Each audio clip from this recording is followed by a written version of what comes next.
I just try to do my part, and I'm an energetic guy, and I try to bring a lot of energy to the team when needed, and even if we don't need it, I just like talking and bringing the sideline together and just having fun while I'm playing football. I guess when you guys are down 21-7, I guess what are you like in the huddle or on the sideline?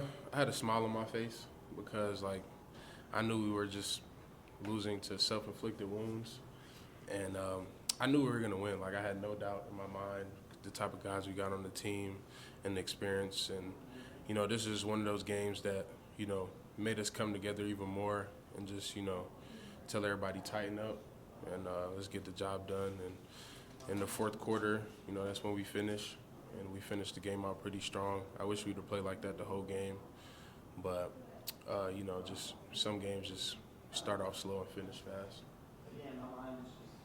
I asked KJ Henry this question, but I want to just get your perspective on it. How does a game like this, where once again y'all are battle tested, how does it mold this team for what will be this final stretch of the season? We've been in so many tough games. This game is probably one of the toughest. Just Syracuse is a great team, and it just showed us that we can win down some touchdowns at home. This team is battle tested. We won in overtime on the road against a good Wake Forest, and now trailing at home to a good Syracuse. It just showed us the ability we have to pull off some crazy wins, and it just shows the type of chemistry this team has. I guess when you talk about trying to put a whole four quarters together, and what's missing? I mean, what do you guys do to make that happen, do you think? Probably just tighten up the little things. It's just little things that hurt us. It's nothing big.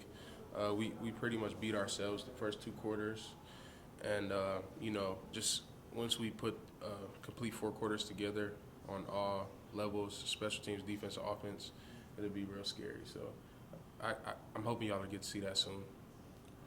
Do you think that all has anything to do with some of the guys that have been in and out? Obviously, Barrett's out last week, and who was out for weeks, comes back in. Brzee. I mean, do you think it has anything to do with the shifting pieces? Not really. I really don't know what it is, but we just started off a little slow, and this game taught us a valuable lesson. Just don't take winning for granted because it's hard. It's really hard to win, and so we celebrate the victories, and we'll talk about it, talk about everything we did wrong today, and move on for it, and look forward to next week. Next week. KJ said he thought some of it was mental and guys maybe being scared to make mistakes instead of just being in attack mode. Do you sense that and trusting preparation leading up to games? Maybe sometimes, just the crowd was I couldn't even hear Trotter out there talking to me. The crowd was so loud, and I think sometimes maybe it might be a little nerves, but I mean, we prepared real good this week. Guys were flying around, and not that I saw, but I mean, it might be the case. I can't read mine, so. You blocked the pass. How do you relate your basketball skills to finding a block? I want to toot my own horn again, but I'm LeBron James, and it just anytime I see a ball thrown, it kind of makes me get into basketball mode, and I just match the quarterback's hand and I try to bat the ball down. You blocked a lot of shots in basketball. Yeah, I blocked so many shots. LeBron James. Finding the ball. Yeah, it's pretty thing. easy. Yeah, once I get my hands up, and it just translates to the football field. Just basketball just translates to the football field. So that's pretty easy for me. In comparison to last season, how does it feel to be 8-0 and the only team left undefeated in the ACC? It feels real good. Last year we were sitting here 4-3 or something like that, and it just shows how hard it is to win. It definitely feels good to see that all me and my team's hard work is getting to be shown, and I don't take it for granted, and we just want to keep stacking good days on good days and keep stacking good games on good games, and we'll just look back and somebody has to tap us and be like, this thing's over. So we're just gonna keep looking ahead and keep striving. What's been your assessment of the D-line's performance relative to maybe what you expected with this group coming into the season? I think it's pretty good. This is like the first game we've all been together as a D line. Like, you know, every other game there's always somebody out, and there's so much more stuff we could do better, and I'm hoping we could put that together for this next game coming up. But what are the things you feel like you guys can improve on still? Probably just play more cohesive, play together, and play faster. You can always play faster, and just rally into the ball more. What have you seen in the involvement of Wes Goodwin? How's he changed during the year? Wes is great. He's one of my favorite guys, man. Him and Coach Eason, they work together real good. And Wes is, to me, he's a player's coach. You know, he asks us sometimes, like, what do you got? You guys like this call? Do you guys not like this call? And, you know, to me, that just shows how much humility he has and how much he understands his players, and him asking us if this looks good because we're the ones going out there and running it, you know. And so that just shows what a great guy he is. You feel like you have a spot where you can tell him, no, I don't like this? Yeah, I mean, sometimes I tell him, yeah, I don't like this one.